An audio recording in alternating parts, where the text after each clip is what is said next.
We're actually going to shoot our bows today. On last week's show, I was talking a little bit about some of the things you should have when you're shooting your bow. Now, I've been shooting archery, hunting archery for about 25 years.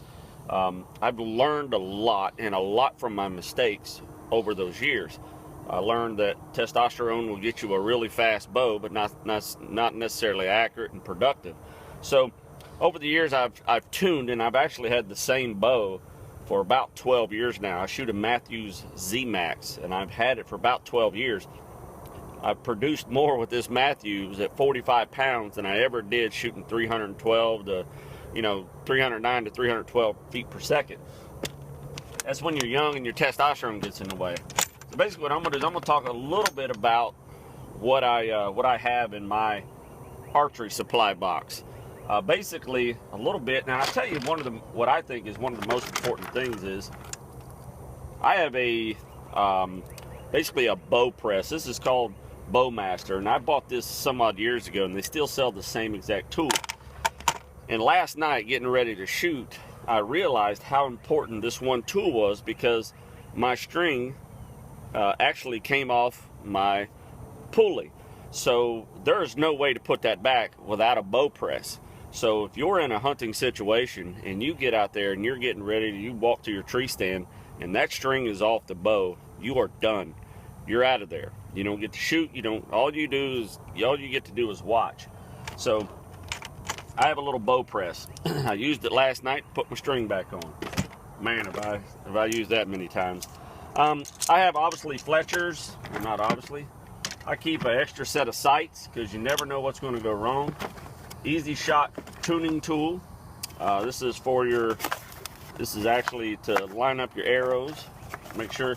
So basically what I do, what I have learned is extra releases, stabilizers, arrow rest, serving. And one of the reasons is that I have all these extra stuff.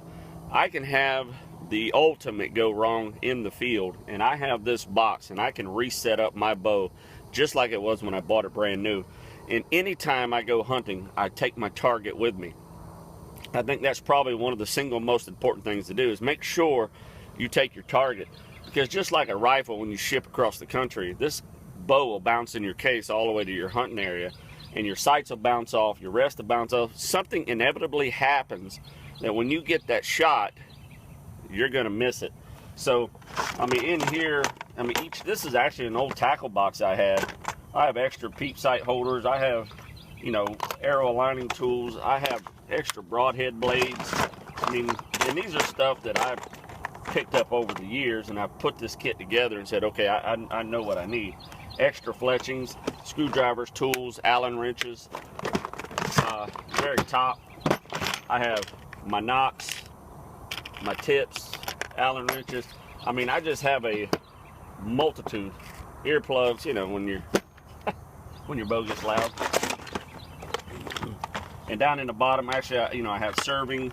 I have a recurve bow that I have extra strings for, my wax for maintaining my bow, and every Allen wrench it takes for this bow.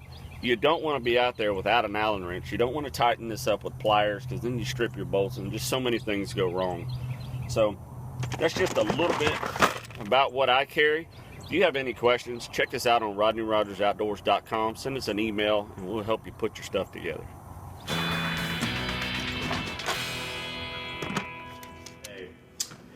Let's look at a few expectations that you want to look for when you're getting ready to warm up.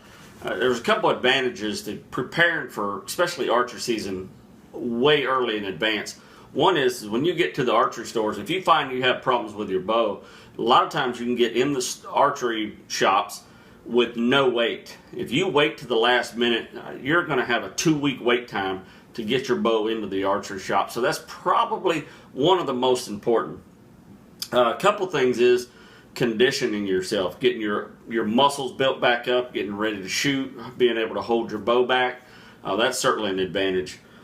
Don't expect too much when you get back out in the field. Don't think you're going to be shooting tight groups right out of the bat. Doesn't matter how long you've been shooting.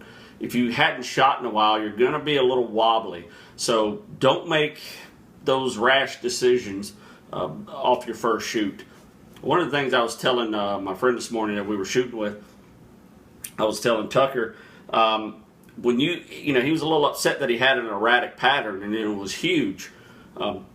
That's normal. That's absolutely normal. Doesn't matter how long you've been shooting. You're pulling your bow back. You're trying to get your form back ready together. So he was kind of expecting that we were going to make adjustments to his bow. Here's the key. Get your form down, get your conditioning down, and then adjust your bow. When you have your group from larger than a pie plate down to about 2 inches, then make your bow adjustments. You don't want to start adjusting your bow if you're shooting erratic and shooting larger than a pie plate. You're really defeating the whole purpose of shooting. And that's one of the reasons you want to get out there early and start shooting early, so you can get your memory built back up and get your muscles built back up and fine-tuning your bow. So right now we're a couple months in advance of archer season, and that's when I like to start getting serious about my archery. The first thing I do is I start shooting my bow, getting my memory back up. If you see in the video, you see that I'm a bit off target with my shots. I was actually aiming for dead center, but I was shooting high and to the right, but my grouping was absolutely as tight as it can get, short of hitting my own arrows. I was not worried about that at all. I will not make any adjustments for at least 2 or 3 weeks of shooting. I want those groups to stay tight. Then I'll hone in on zero. One of the reasons I knew I was going to be off, I tightened my bow up from about 45 pounds. I've been shooting for years. I tightened it up to about 55 pounds. So this year I'm going to be shooting a little bit heavier. No other reason than I'm very comfortable with 55 pounds.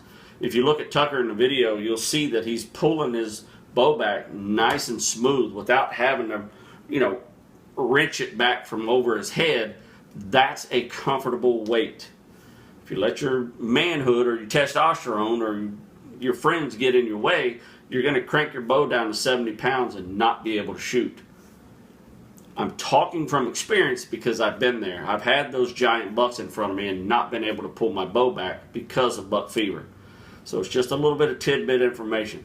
We're going to be throwing these little pieces at you the whole time, all the way up until archer season. I'm really hoping to, I know I'm going to be out there this year to get some archery hunting done, and hopefully the little pieces and tidbits of my experience that I'm throwing at you helps just a little bit in what you're doing. Tucker's fairly new to archery the last couple of years, so he has a lot of unanswered questions. And I know this morning we put a lot of it together. We worked on his form this morning, and literally in just a few shoots, he shot from about a 12 to 14 inch pattern and literally narrowed it down to 2 or 3 inches in just a few sessions. So don't expect too much from your first shoot. Always hone your shots in. Always get your form right before you make any adjustments to your bow. Your bow may be perfectly tuned. It may be you that needs the tuning. Hopefully that helps. We'll see you out in the field.